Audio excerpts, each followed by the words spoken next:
Hey guys, what's up? I'm on here, and today I'm making a tutorial on how to make this kind of displacement effect in Cinema 4D. And pretty much what it is when you usually apply a texture to text that looks cool, but it doesn't really get this actual like bump to it or level of depth, if you know what I mean. And I'll be showing guys how to create it. It's not that hard to do. Yeah, so let's get right into it. I'm gonna delete all this and start from scratch. So first of all, you're going to start with some text that you're going to be applying it to. You can also try a sphere if you want, but this tutorial is on text, but after you watch this tutorial, you could use your own knowledge to apply it onto a sphere. It's not that much different. So let's load in some text, and let's type in, I'm going to type in typography. I'm going to align it to the middle, and for a font, let's just do Helvetica bold oblique, great font, and let's give it a lot of depth, and some caps would be nice too. Alright, so now into the effect. First, what you want to do is you want to find a texture that you're going to apply onto the effect. So let's just go onto Safari, and we're going to, or whatever internet browser you're using, and we're just going to look up grunge texture. And I'll go into images, obviously, and change the image size to large so you get high resolution images that aren't going to repeat themselves a lot in Cinema 4D. So you can just choose a nice texture that you like. I'm just going to take my time a little bit and just find one that's nice. This is the one that I used in the preview, by the way, if you're interested.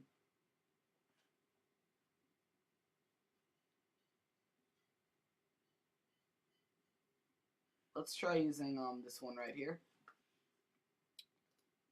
And also, if you guys want some help with this, feel free to download my texture pack because it's great, and it's one of my more recent videos. So go check that out if you haven't already. All right, so we got our texture. Two ways we can do this. We can either just drag it right from Finder into Cinema 4D, or load it in from Cinema 4D material. So I'll show you two ways to do that. So first, if you're in Finder, you can just take the material or the image and drag it down into this rectangle right here. So you have the little plus sign. Oh, let's try that again. Just drag it in, and it's gonna ask you, this image is not in the document search path, and just click no. Alright, so that's one way to load it in. Another way, just delete that and make a new material by double clicking right here, or do file new material, but it's much easier, and double click the material again to edit it. And here what we can do is we can click on these three dots and choose the texture, or even another way, we can click on this little arrow and do load image. So it's like three ways to do it. And I'm going to switch to this view so I can do date modified so I can find it. I'm just going to load in this one right here, and again just click no. Alright, so we got the texture. Next what we're going to do is we're going to go into displacement, we're going to check it off, and just simply click this little arrow right here next to texture so this tab comes up. And actually, before we do that, go back to your color channel right here where you have the texture or image loaded in, and what you're going to do, you're just going to click on that little arrow and you're going to click copy channel, and it's just going to copy the texture. And then you can go down into your displacement and you can click the arrow and click paste texture, and as you can see right away, very cool results. It gets you that kind of spiky thing with an edge to it with some actual texture. And before I forget, you're going to want to check off sub polygon displacement. And now you can just fool around with the strength and the height to your own preference. Don't worry, I'm going to show you some good render settings, a little bit of lighting, a little bit of, yeah, pretty much that's it. Alright, so we got that material. Can pause the video right now if you're not caught up. But if you are, just gonna X that editor out and simply drag it onto the text. And you can see you're getting this weird effect where it's flat on the front, normal on the edges, and all the way through the back. I don't know how to describe that, but just simply messed up.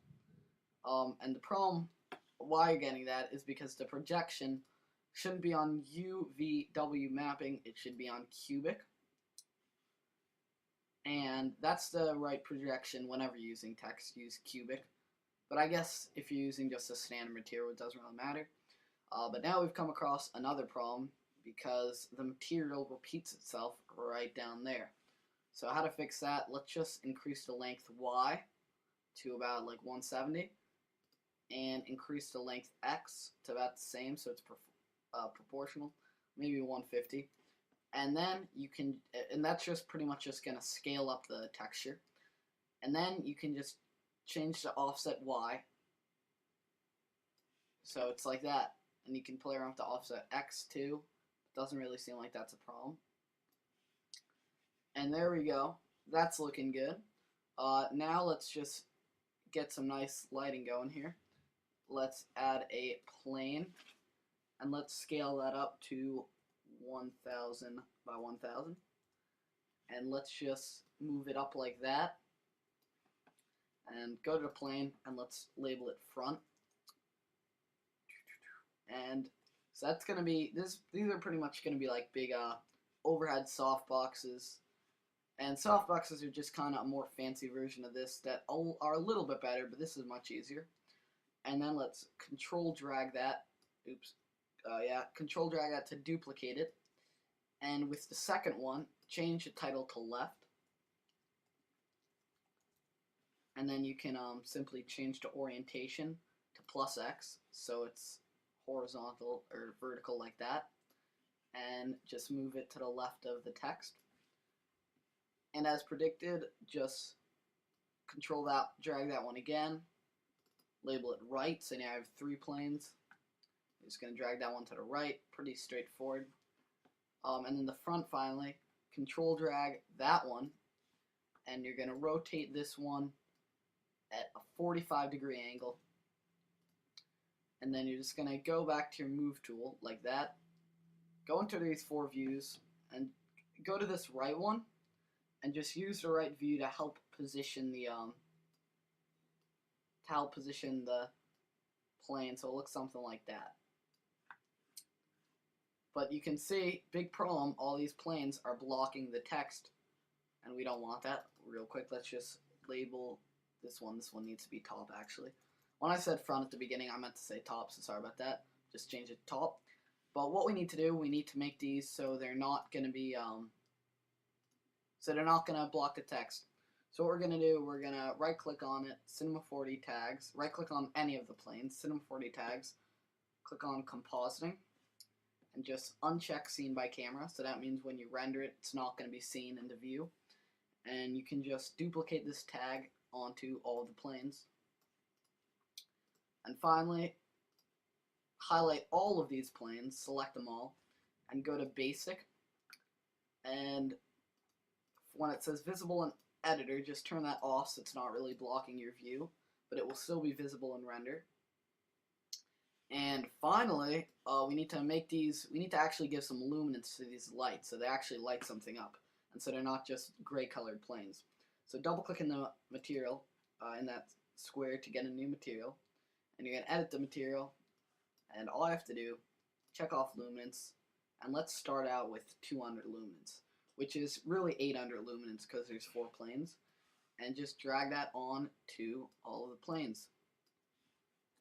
And I already got my global illumination, ambient occlusion settings down, but just if you don't have it, just go to Effect, ambient occlusion, global illumination. Yeah, so let's render this bad boy out.